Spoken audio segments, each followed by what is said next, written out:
Researchers investigate if the keto diet might help women with ovarian cancer.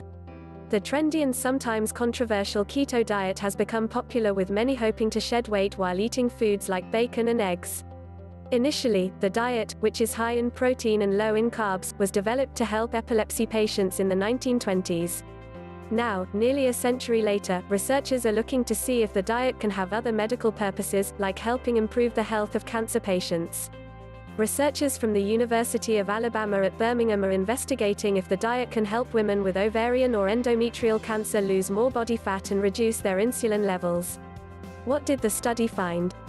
Researchers examined 45 overweight or obese women with ovarian or endometrial cancer.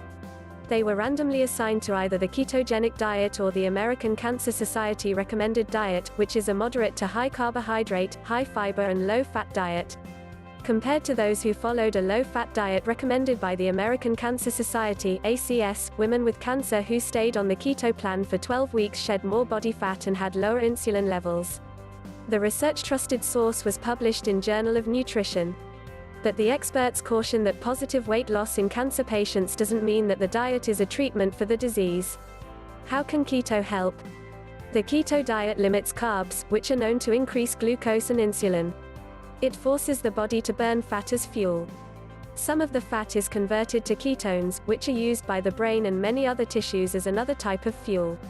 Because cancer cells prefer to use glucose, diets that limit glucose may be beneficial, Barbara Gower, Ph.D., senior author and professor in the Department of Nutrition Sciences, said in a statement. Because they limit glucose and several growth factors, ketogenic diets will limit the ability of cancer to grow, which gives the patient's immune system time to respond. Previous studies have shown that the keto diet can have positive impacts on the development and outcomes related to cancer. First, it lowered insulin, which is a growth factor. Gower explained. High glucose diets result in high insulin, which stimulates cancer cell growth. Second, this ketogenic diet resulted in selected loss of visceral fat. Gower explained that visceral fat is the bad fat that resides in the abdomen.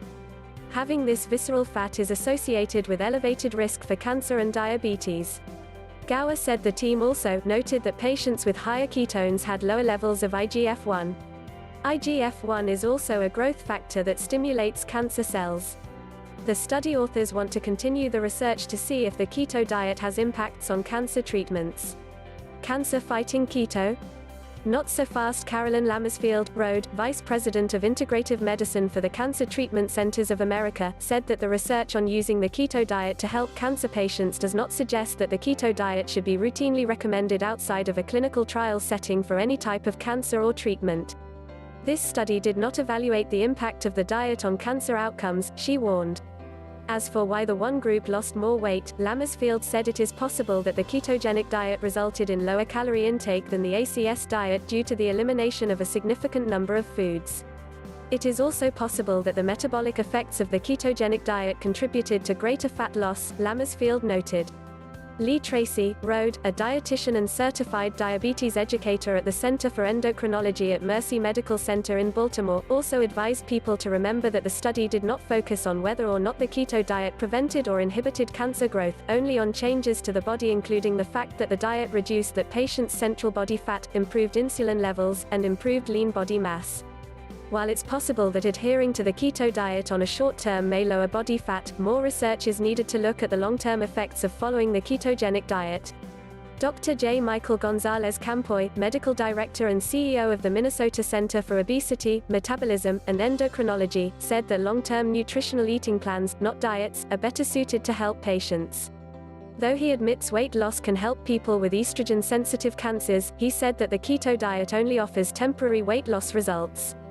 A 2010 case study trusted source found that a post-surgical cancer patient on keto experienced slowed tumor progression, but progression returned when the patient went off the keto diet. For me, the focus is on optimizing nutrition, and on nutritional interventions as part of the therapy for chronic diseases, he said. Depriving the body of access to any major macronutrient changes metabolism and invariably has a negative impact on health. The best nutritional intervention for weight loss is a caloric-restricted, portion-controlled, well-balanced meal plan. A report on the Dana-Farber Cancer Institute's website states that benefits to following keto for cancer patients are not evident, and there are potential risks. It may be difficult for keto dieters to meet their energy and protein needs, and the diet may cause long-term issues, including kidney damage, higher cholesterol levels, unintentional weight loss, bone loss, and certain vitamin and mineral deficiencies, the article says. They say a more moderated approach to the diet may be advised, and cite evidence-trusted source that reducing refined carbohydrates and increasing the amount of healthy fats consumed can be beneficial to one's overall health.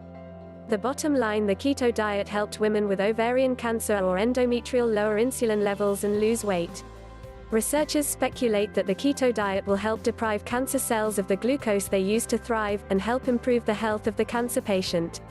But the research is still in the early stages, and experts say cancer patients should not turn to the keto diet as way to fight cancer, but eat healthy overall and talk to their doctor.